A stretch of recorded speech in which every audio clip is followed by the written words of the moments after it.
Service, Sacrifice, and Resilience. Guardians on the Front Lines is an oral history project exploring and preserving the stories, perspectives, and experiences of U.S. military veterans and first responders who called the Marianas home. Hapaday Zantero. Welcome to this episode of Service, Sacrifice, and Resilience, Guardians on the Front Lines. I'm Catherine Perry, and our guest today is Jesus Camacho Muña. Mr. Muña was born and raised on the island of Saipan in the U.S. Commonwealth of the Northern Mariana Islands. He's a veteran of the U.S. Armed Forces. He joined the U.S. Army in July 1967 and retired honorably on July 1st, 1992. He initially joined as a watercraft operator, and ultimately, at the time of his retirement, he was a battalion operation sergeant major. He and his wife, Dorothea, have 4 children and 7 grandchildren. Mr. Muña, buenas. Thank you. Thank you for taking time to share about your experience as a veteran. Well, I'm glad that you were able to reach out and invite me to be with this program. It took us a little while to get together, but finally came together. Yes. How old were you when you joined the military, and what made you want to join? Well, graduating out of high school at age of 19, out of Guam, we got some wild boys that want to go do something better for their country.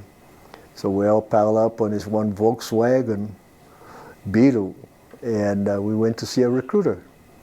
And believe it or not, that Volkswagen Beetle is designed to carry 4 people. Right. But there were 6 of us in the car. And all of us joined the Army at the same time. And we got inducted in July 1967. And at the same time, we were all sent to Fort Worth, California for basic training. And at the time when I went, there is what I call the Chamorro platoon. And so all the Chamorro out of Guam, some of them are not Chamorro, but they were included in our platoon. And we all went together, and all of us passed the basic training. And at the time of the basic training, it's only 2 months. And it was a non-stop discipline. You start your day when you wake up in the morning, somebody's screaming at you, and then when you go to the chow line, somebody's screaming at you again. So therefore, you try to stuff yourself with food that's provided for you in the morning, and if you don't finish it, sometimes you sneak it into your pocket and eat it on your way out. So it was a good training. I didn't finish superiority, but I complete the course. Everybody is aiming into completion. We don't want to get recycled. So if you get recycled, you go back and you start the 2 months again. Mm-hmm. From the induction center to completion of the basic training. So the Chamorro platoon, a platoon is about 40 people, correct? So were these all like Chamorro Guamanians? Yeah. From the Marianas? It's a mix. Yeah. Were there any people? But in our platoon, there is half Chamorro and the other half are Caucasian and African American, some are Spanish. So it's a combination. Do you think it made a difference for you going through basic with a bunch of other Chamorros? It's kind of tough, because growing up, we don't speak English here. So when you go into a group of all English-speaking people, sometimes you force yourself to remember what you learned in school. And that's how your day go by, is communicating. So if you hear words that's worthwhile keeping, you want to remember that word. So, and most of the time is you maintain your discipline with your platoon sergeant at basic training, you know, because every group have a leader. The platoon sergeant is the person that guides us through the training to make sure that we pass training. He doesn't do all the training himself, but he guides us from point A to point B. Try to make sure you succeed. Yeah, keep us together. Yeah. When you went to the recruiter's office in Guam, what were you looking for? What were your expectations in joining? Well, my expectation is to make sure I get in. That's one. Because, you know, when you're a non-U.S. citizen, it's hard for the Army to bring you in. But because the draft is actively working, I guess the Army is just looking for numbers. So I must be one of the numbers that include the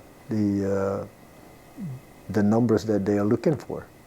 Now, you've mentioned something, mandatory draft versus voluntary draft. Well, Can you explain that? the volunteer draft is you walk in there and you sign up. That's what you did. That's what I did. The non-volunteer draft is they come and serve you, like going to court, to make sure that you show up for the induction. So in other words, you felt pretty certain you were going to get drafted one way or another. Well, no, because I was non-U.S. Oh. I was actually in Guam when I was attending school, and I actually all my family are here on Saipan. So if I didn't get in the military, I was to come back home. So when I got in the military, when I got accepted, then I went on to the next step of my personal career, I should say. Why did you decide to choose the military instead of like either coming back to Saipan or going to college? Well, you know, the military guaranteed me 2 years when I signed up. So if I do come back home, I may not get to work for a certain amount of time. Either that or I just go to be a farmer. You know, and a lot of times when you don't select a career or choose to go to a higher education, then that's what you become. You know, you have to work for, you have to do something to make your life move on.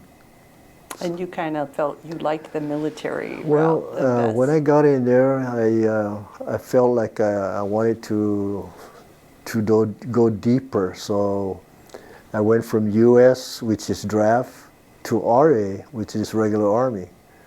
So that's when I decided that maybe the Army is where I need to get a career. So you talked about basic training, Yeah. not boot camp, basic training, which you passed, obviously. You weren't recycled. Congratulations. Was there anything about your upbringing you felt that helped you pass basic or maybe worked against you? You know, growing up, I've always been the key leader of the family. Oh, are you the oldest? No, I'm not the oldest. Oh, okay. But I was the one that whenever they need something, I was always there to help out.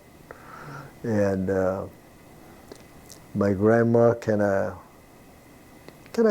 grabbed me by the hand and walked me through and inspired me. But my dad is really a hard-working person, you know. I mean, he gets up in the morning because he was a police officer on Saipan.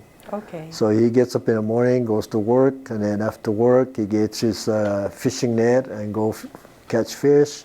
So, you know, in the days when I was growing up, he was only making like 50 cents an hour, you know. But 50 cents an hour stretched out kind of long rather than $10 an hour today, you know. But the days that he goes fishing, that's the substitute for the table, you know. Between fish and farming, more or less I was a farmer at a young age. You know, I attend to the pig, the chicken, the cow. We got all kinds of animals there. So, it was me and my brother Joe. We were the key person that maintains the farm. Do you think that farm life helped you in any way get through boot camp?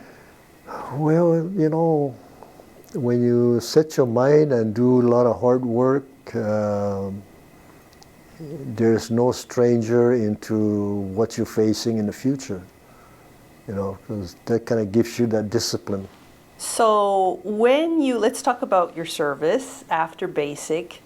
You had joined kind of with an idea of the job you wanted to do, and that's not what happened. Well, you know, because I took mechanic in high school. I thought I was pretty good fixing engines. So I thought that if I joined, I would have a choice to go the direction that I want. Because I was looking in becoming a aircraft mechanic. You know, the Army got airplanes, helicopters, and helicopters is more or less where I was leaning into becoming a aircraft mechanic. But that didn't happen, you know, because of your status as a U.S. draftee versus the regular Army, which they have the first priority in choice. So I was giving, and it was something that keeps me from becoming an infantryman. You know, infantry back in the days, as soon as you finish your AIT, you go straight to Vietnam. What's AIT? It's a advanced individual training. Oh, that's your job. That's your MOS. Yeah, okay. Yeah, that become the MOS. So I was kind of fortunate. I didn't become an infantryman, you know, and I was able to ride instead of walk when I went into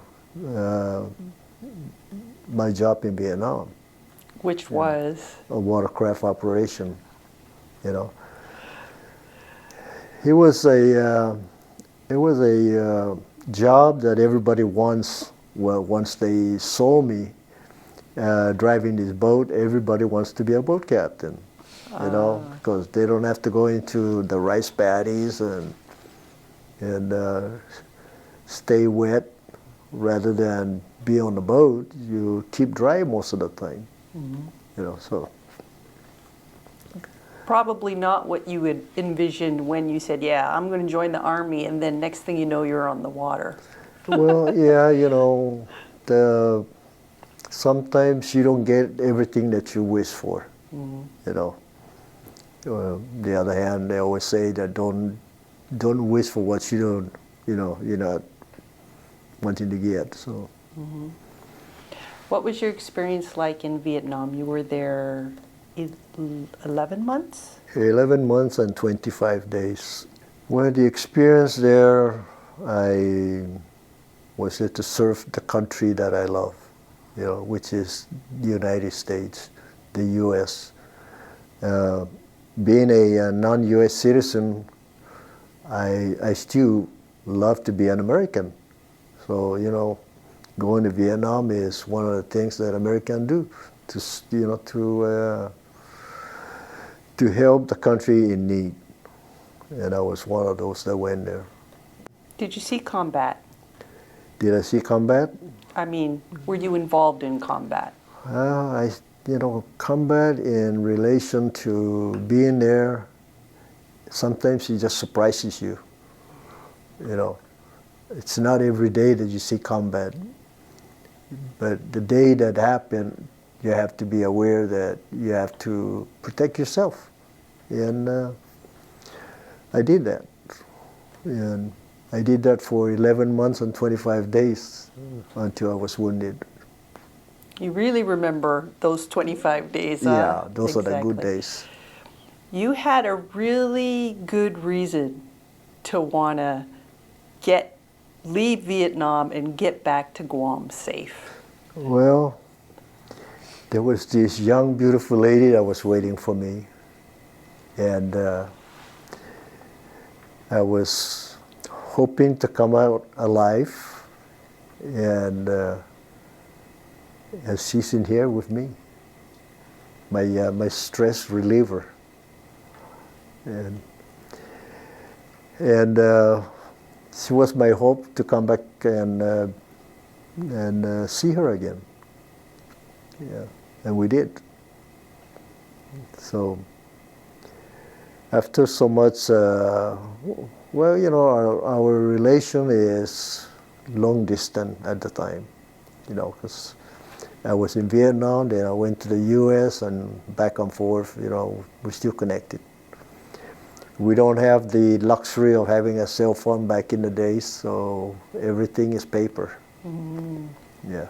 I understand she kind of gave you an ultimatum that, like, well, obviously you guys were talking before you went to Vietnam, but she wasn't really in a hurry to tie the knot. Is that, did I understand that correctly? Yes. Well, you know, I wanted to tie the knot before I went to Vietnam, but she doesn't want to be, so to speak, a widow at a young age. So we decided to wait. And when I came out of their life, that's when we decided to go ahead and square the knot. Mm-hmm. Yeah. And here you are all these years later. That's awesome. And here we are, 54 years later, she's still with me and she's here watching me. Yeah. So. Other than Vietnam, where else were you stationed during your career? After Vietnam, you know, it took a while to recover from my injury in Vietnam, but after that recovery, I went ahead and re-enlist for 6 years. And re-enlistment for 6 years, you committed 6 more years of your life into the Army. So after my wife and I got married, we moved to Okinawa. That was one of my re-enlistment preference. So we were in Okinawa for 2.5 years. We have 2 kids from that particular island country. And after we left Okinawa, we went to Virginia. I went to Fort Story, Virginia, which is right in Virginia Beach. And I was there 5 years. Yeah, it was, 6 years at the time.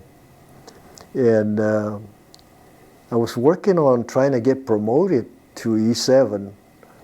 So I went into my retention non-commissioned officer, which is sergeant, my retention sergeant, and I said, how do I change my MOS? And at the time, the Army is looking for a senior non-commissioned officers, which is E6 and above. And I said, how would I do this? So he kind of guided me, and I went to, he referred me to Pentagon. And I went to Washington, D.C., and I saw the Department of the Army, and I volunteered to be a combat arms non-commissioned officer. So I got accepted, and I got choices to go into. The first choice I was given to is to be an infantryman, and I says no. And then the next choice was an artillery, and I said, which one would I ride all the time? So this sergeant referred me to the tank. And I says, if you want to be a soldier that goes to combat on wheels, you need to be on the tank. And I said, sign me up, I want to be a tanker.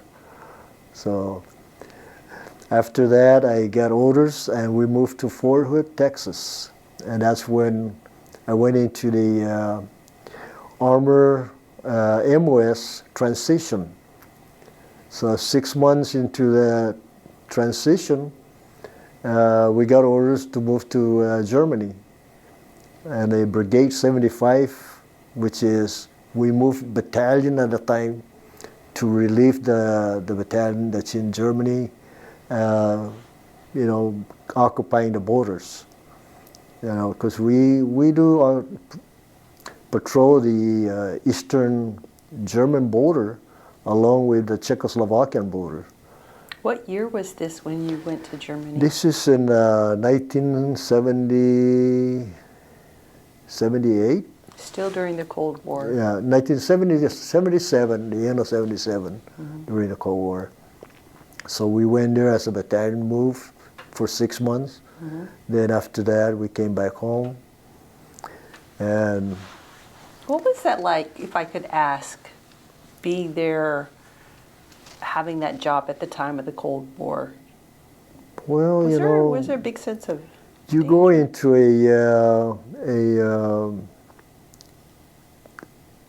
an intensive training to make sure that you meet the required training before you go to the border in Germany. But we were deployed to Grafenwehr. That's where the training center is. So we were housed there for 6 months, and that's where we worked from. We train in day in and day out is what we train for 6 months. So in that particular training is that we learn to do a border trace, border patrol. Some are foot patrol, some are on the reactionary forces on the tank. We move the tank close to the border, but not actually at the border. Because just to show a force is mainly what we are doing to protect the border and the West Germany. Was there much going on from your side of the border and the other side of the border? Was there much altercation or shots fired? Or no, you don't see those. When we deployed to the border, we always got the radar guys. So the radar is the one that monitors what's going on the border. And of course, we don't do anything unless we are told from higher up, and that's what we got to do. We are just mainly a security protection. And that's our sole duty in life, to be ready to do whatever. So how long were you in Germany, and where did you go after that? For that deployment, I was there for 6 months. Then we came back home. When we came back home, when I got selected to go to Master Gunner School, which is Fort Knox, Kentucky, and I attended that course for 3 months, and I was certified as a Master Gunner on the tank. And after that,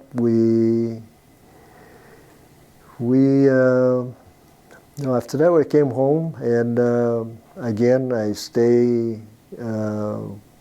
at home base for 3 months. Then I went back again to Fort Knox, Kentucky for my advanced course.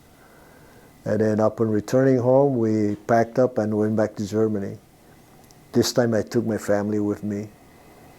And we stayed in Germany for 3 years, which is the 1st Squadron, 2nd Armored Cavalry, up in Benlach, Germany. And your experience, your career, is there any particular moment or experience or memory that stands out to you in particular? Either positive or negative, that kind of means the most to you or had the biggest impact on you? Those moments comes and goes. There's a pros and cons into your mind that sometimes it depends on how hard it is, because when we go and man the border. We usually go like up to 6 months. 60 days, and then we come home, and seems like I was never home. I come home from the border, and then we're packed up again to go do a training somewhere else. We involved with Reforger. Reforger is a Army-wide training that's involved infantry, armor, and all that. We train in the German countryside.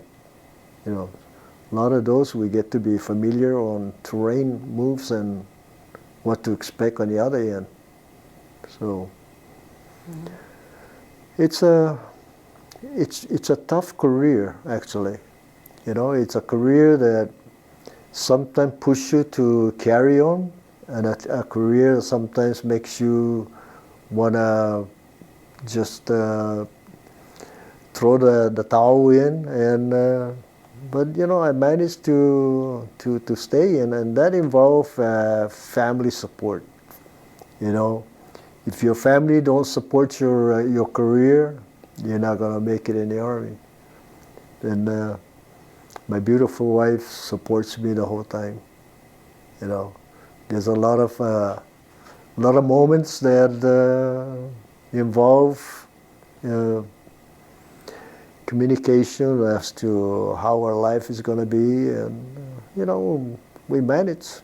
Because she also works in the federal system, and every time I move, she moves. And every time I move, she loses that particular job that she has that probably loved that particular job. But she's just like me. I was in active duty, and she's also my active duty at home for 21 years. 22 years, actually. Mm-hmm. So just that I never gave her a retirement certification certificate, But in my mind, and also in my view, she's a retired Army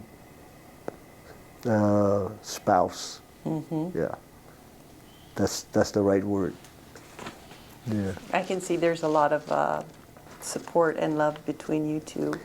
Well, there is. We pick assignments, and one of the assignments that kind of gave me a break was when I become an advisor for the Army National Guard in Oregon. It's like a day job here. I get up late in the morning, go to work, and come home early. So it's a orientation and actually transition to civilian life when I become an advisor. So I did that for 3 years, and even with that, I still go away from home for a couple of days, sometimes a week. Yeah. So at the time of or right before your retirement, you had one last campaign, the Operation Desert Storm. Yes. Totally different, you said, from Vietnam. It's a total different campaign. This is the campaign that was orchestrated to the book, and which they played to maximize the ability for us to accomplish our mission. When I was in Vietnam, I was more or less working on my own. When I went to Desert Storm, we all worked together from the air, ground, sea, and went to relate it with another national country. So it was a relief in a way, where we train and practice and practice and practice. Sometimes practice gets really tedious, and also gets bored after a while. It become repetitive. And anytime that you do repetitive stuff, it's really boring. But we put things on perspective where We took it from ideas, and we put it on paper, and then we take it out and train with what we have on paper. You know, land navigation is one of the most important things to be in the service, because growing up in the Army, you have to be able to read and pinpoint and go from point A to point B. And if you don't do that, then the person in front that needed your help may not be needing your help after all, because you can't find a place. So, you know, it's not like today everybody navigate through GPS. Back in the days when I was moving in and navigating in the Army, it's all compass. Compass and maps is how we find our way from point A to point B. And when you're able to do that, then you know that in the magic word, GPS is becoming your second tool for you to use. Your backup. Yeah. So after Desert Storm, you mentioned you had kind of been eyeing E9, but you decided to retire. Why is that? No, Desert Storm, I was already an E9. Oh. I was aiming toward Command Sergeant Major. Okay. That's the other part of the E9. You know, being that I was Operations Sergeant Major, I was not able to command a battalion per se. You know, so that's the only part. And I could have, you know, because I went and got the criteria and the training, educational wise, to become a Command Sergeant Major, but I wanted to retire early because I need to make sure that my son was able to have that father-son kind of relationship growing up. You know, so that's what happened. He was in the 7th grade at that time when you retired? He was. Was it a difficult decision? It was a tough decision, actually. And, you know, and the part where I should have go home and consult my wife, but I didn't do that. I made that decision on my own to retire early, you know, and I had consulted my wife with that. I'd probably stay in longer, but, you know, I come to the point where I need to get out and do a father-son relation with my young son. Sounds like you, like many veterans, really sacrificed a lot, and your family also sacrificed a lot in order for you to succeed in your military career. Yes. You know, sometimes you look for those kinds of support, and I got that, and I was really fortunate that my family supported me with my career, and that's important, you know. Aside from the sacrifices, what do you think were the biggest benefits your wife and your children and you yourself received from your military career? Well, you know,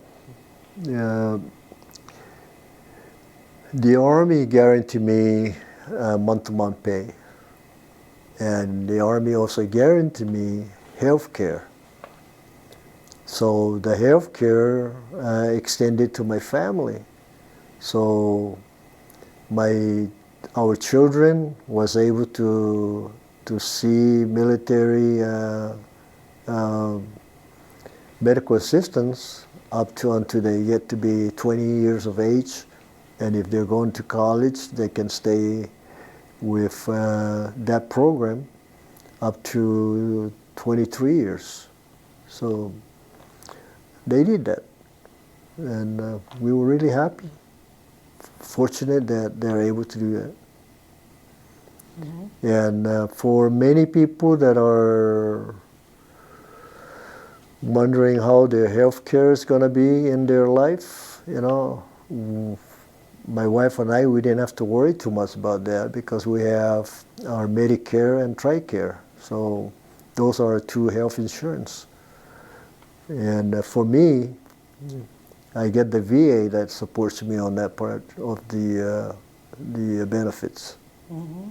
So that's a big benefit. it's a big benefit. A big stress release. Yeah. Relief also to know that you don't have to worry about that. You know, health program, actually health insurance is one of the biggest thing. A lot of people are wondering if they were able to go see a doctor and be taken care of when they are actually sick. But you know, even with us, we still have question as to why are we still paying for copay in some areas. But you know, that's the program. You know, everything is given to you, but then it's not covered all the way. But we kind of relieve with that. So, looking back on your service, would you recommend a similar path to other young people? Well, you know, if I was to let people, if I was to tell people what they should do with their children growing up, you know, a lot of parents are kind of reluctant to let their children join the military because of danger per se, deployment. But you know, those kind of things happens even if you're driving on the road. You know, walking per se, if something should happen to you, it would happen. But being in the military is probably one of the safest places to be, you know, because you're protected. You know, you get armored vest on you. So, is there anything you regret about your service or anything you would do differently? No. Completing 25 years of military service is one of the best things that ever happened to me. So it's not a regrettable part in my career. It's actually a plus, you know.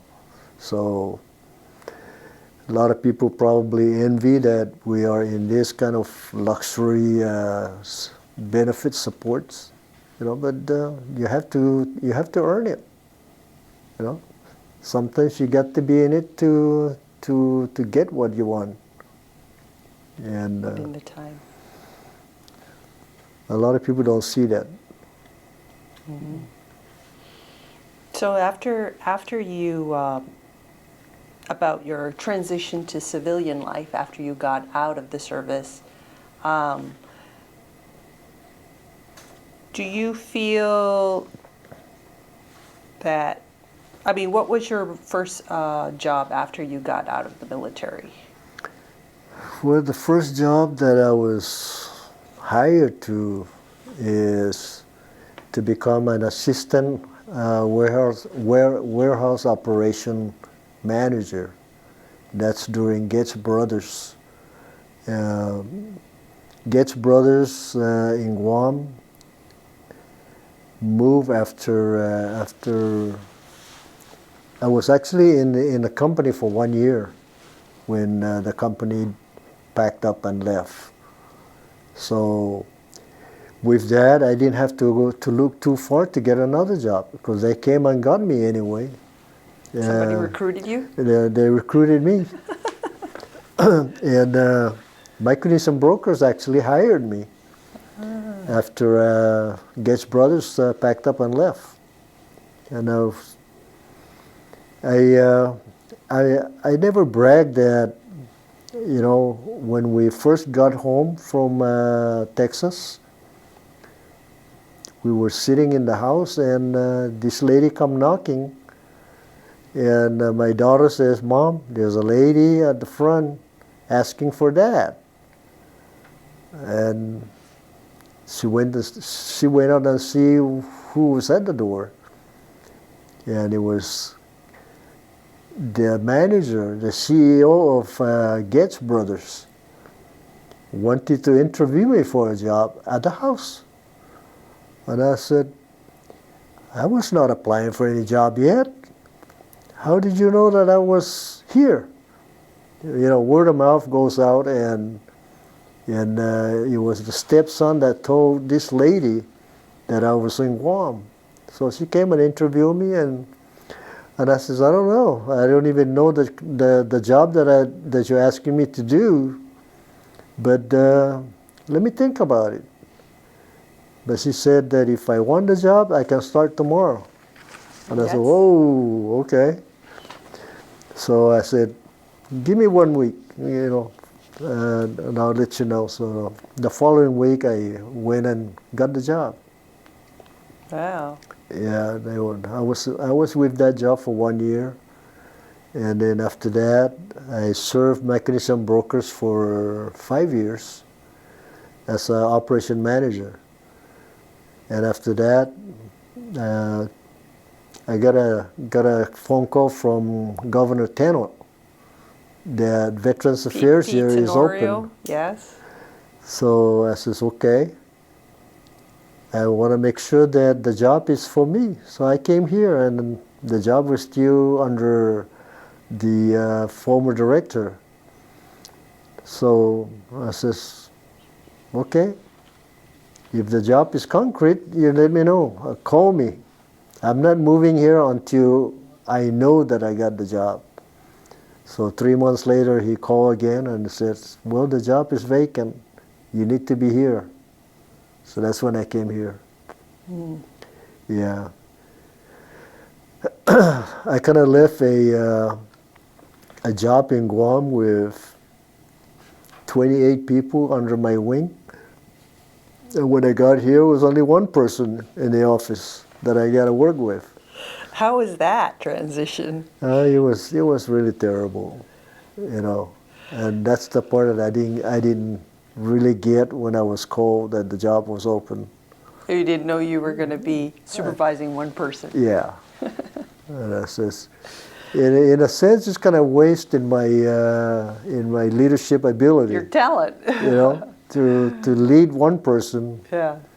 But that one person, after a week with me, packed up and left.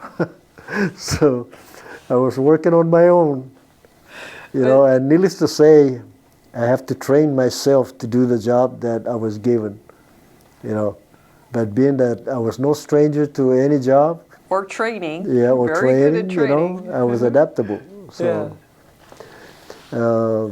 Being in that situation, I was trained, and I did a lot of training in a sense of operations, so, and management. Could I ask you a little bit about perseverance and challenges like the one you just mentioned, where you went from supervising 28 to supervising 1 to supervising nobody? But when you were in the service and you were going through tough times, what was your motivation to push through?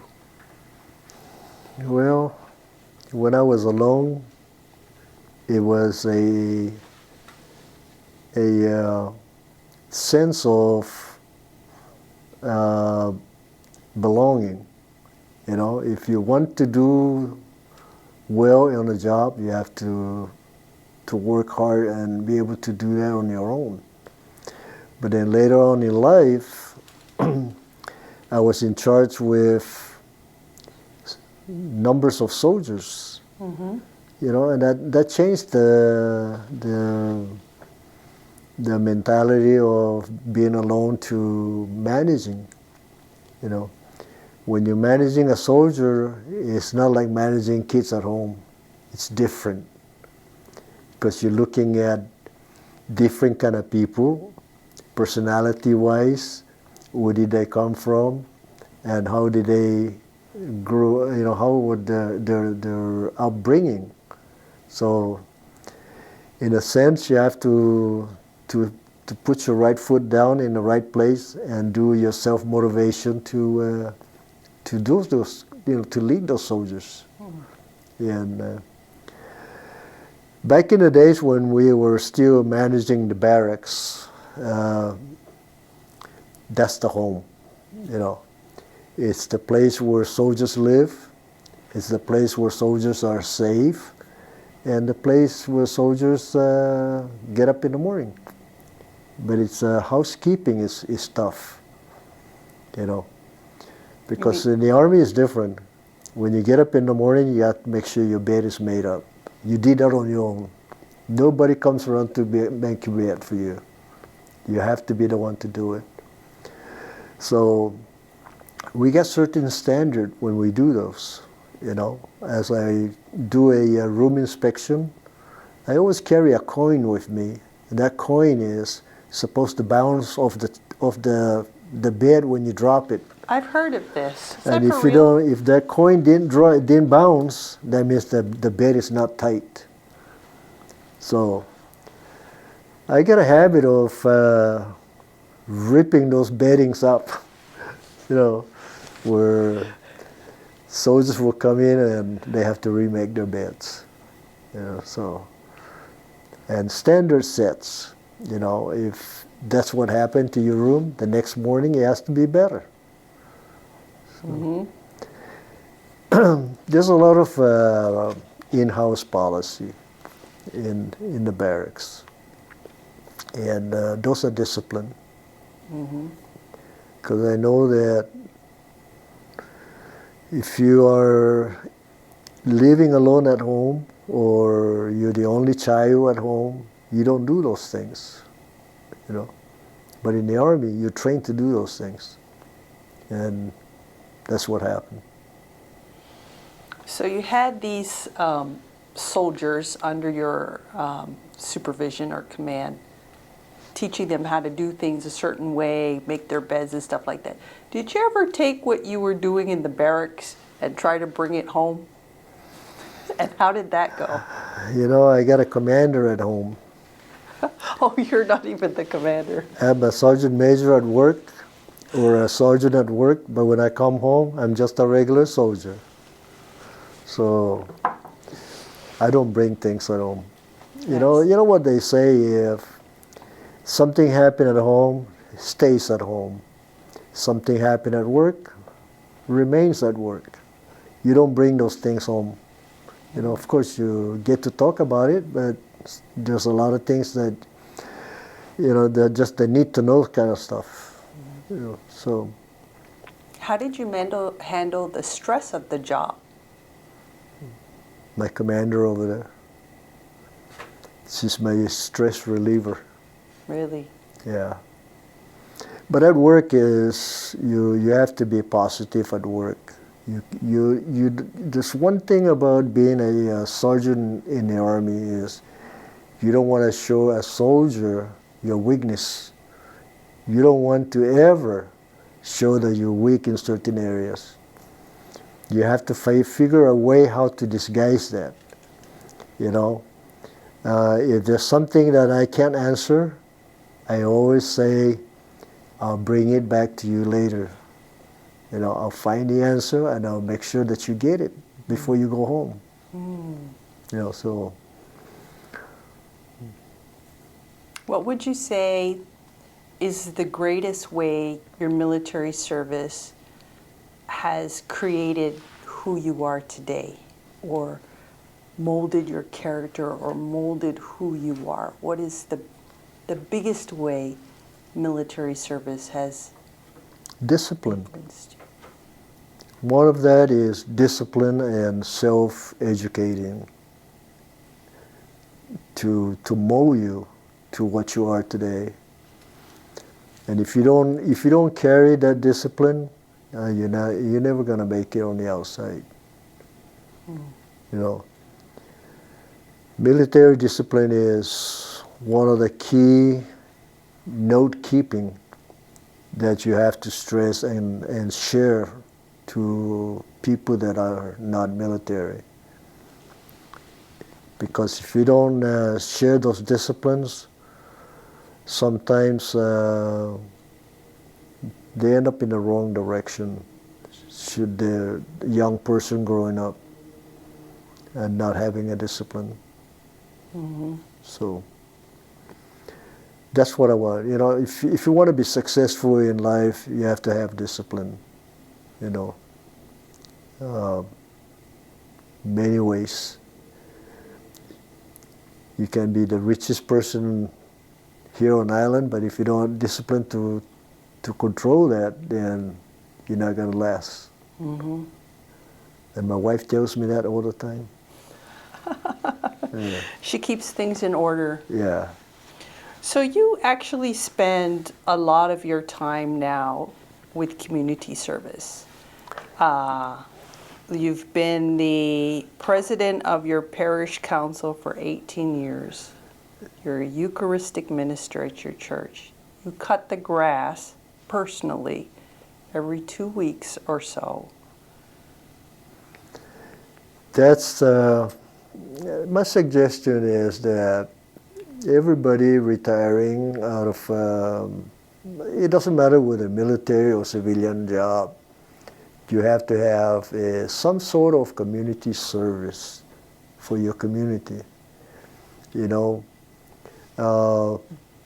I choose the church because I know the church is a non-profit organization, and they don't produce money unless people give them money. And that money that's giving in, that's for the church operation. You know, I cut the grass, but I don't ask for any support in terms of buying fuel for my lawnmower or buying something for my bush cutter. You know, those are out of pocket. So we're happy that we're able to share what we have to the church, because I'd rather give my money to the church than to give it to a political affiliation group, you know, because it's more productive and in terms of organizational support. But you know, church life is great, and I can tell you that with my wife, I probably wouldn't be going to church every day. But she keeps me moving. Yeah, she makes sure you do. Yeah. So what does the future hold for you and well, wife? Right now the future holds for me here on the island is not to get too old. But not everybody able to say that, right? But those are the kind of language that you cannot control. You know, we want to be healthy at times, but health-wise is always catching up on you. When you're young, you are non-stoppable, but when you begin to get old, you begin to feel that restriction, where your body says, slow down, don't carry that, it's too heavy, you know. But we always manage to do things the impossible way. Yeah. Persistence. Yeah. That's why we maintain, if it's something too heavy, you get a dolly. You know, if something too hard, you get ask somebody to help you. Kind of like if there's a will, there's a way. Oh yeah, it is. You Yeah. know, so it's actually the beauty of life is how you make it on your own, or how you make it with other people. You know, because if you are a disgruntled person, you're gonna be disgruntled all your life. But sometimes you have to measure down a little bit, you know, to meet other people's expectations or ability to do things. But you get that part where you always have to encourage to do just the opposite. You know, so. Words of wisdom. Yeah. Thank you for sharing with us today. Is there anything else that I didn't ask about that you would like to say or mention?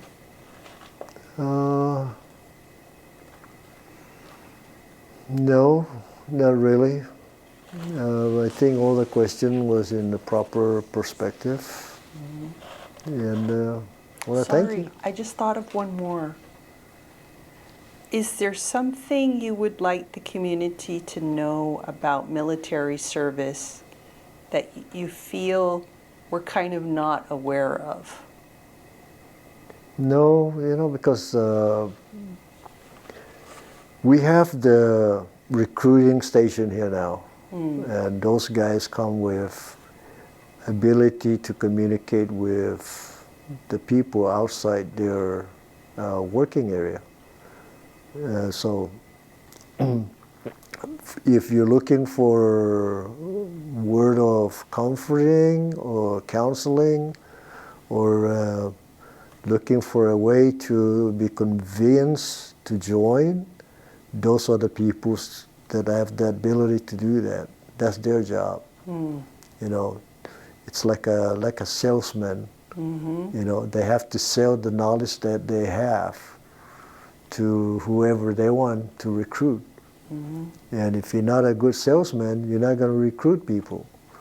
I know that sometimes word of mouth, it's a giving for this little island, And I think most of the kids that are graduating from high school here, if they don't want to be going to college, the Marines is always there to catch them.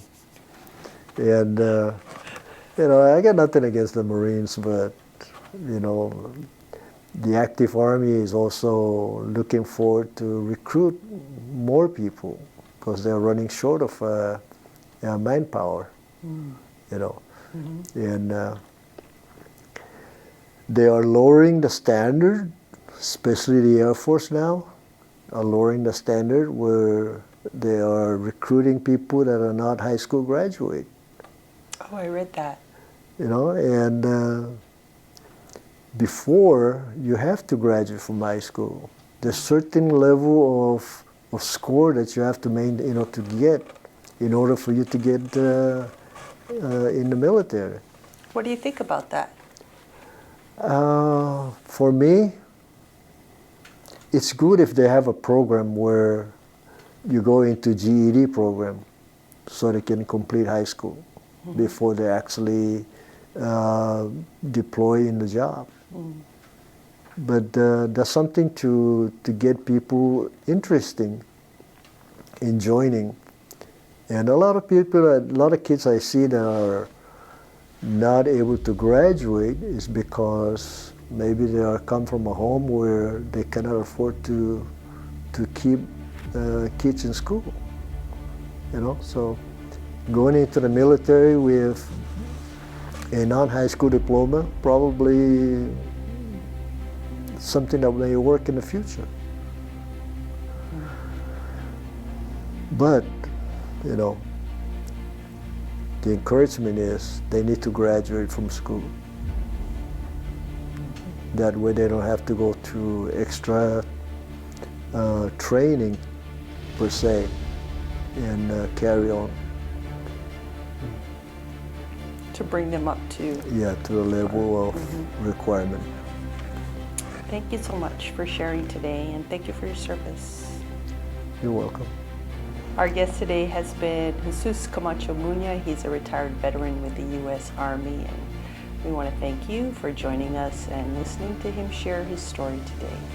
This has been Service, Sacrifice, Resilience, Guardians on the Front Lines. I'm Catherine Perry.